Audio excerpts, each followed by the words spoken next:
The Convent of Copula Cum Daemone, A Sumner's Tale by R. Venn, aka Anton Long, which is also known as R.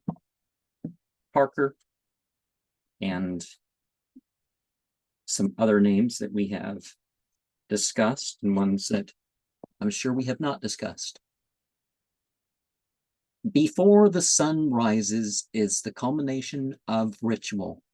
Blood flows in remembering of the increasing vitality of soul, flooding the land with energy at the night from which darkness is increasing. The ever-renewing male transfers to this land by the 9 feminine for the forgotten.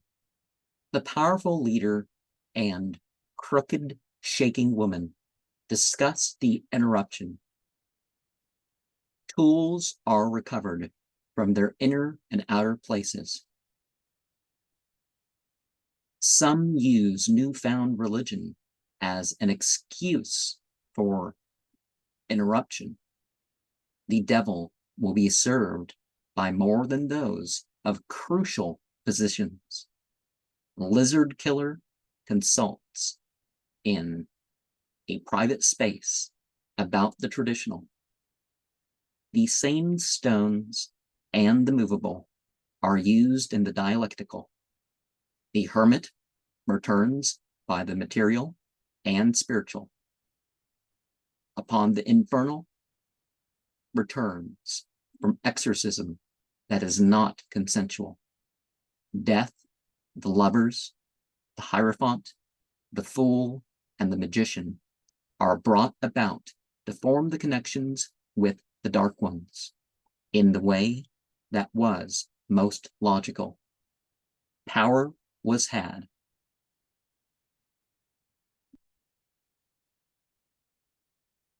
Through the past conservatives that were adversarial, and the future incarnation of a magically selected soul.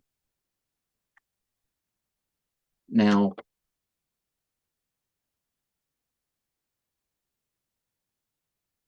Soroktanos, I give the meaning of the lizard killer, because that's what comes up in translation. It's a subname of another entity, and Care to Win, and I've translated the names in the story.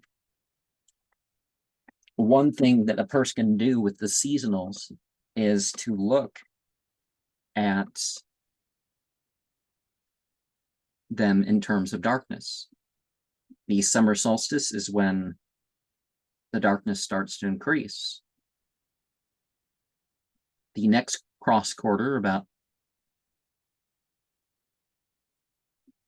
a week into either February or August, depending on which side of the world you're on, that's when darkness gets a foothold. And then at the equinox, mid-darkness, darkness is dominant at the next cross quarter. And then darkness is at its greatest power. And then at this next solstice. And then you have darkness decreasing.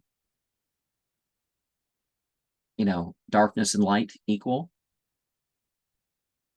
Darkness approaches its weakness. Darkness is at its weakness. One thing that you have with these stories, these 3 that we're getting into here, is that it doesn't take that much, like, oh, well, Satanism isn't the most popular religion and all that sort of stuff. And it's like, well, it doesn't take that much. And those who are engaged in this type of thing, in a literal sense, it doesn't take that many of them to do their dedication of, the land and the time and, the various beings and substance and that sort of stuff. It doesn't take that much, but it does seem that there are more individuals out there towards that than are needed.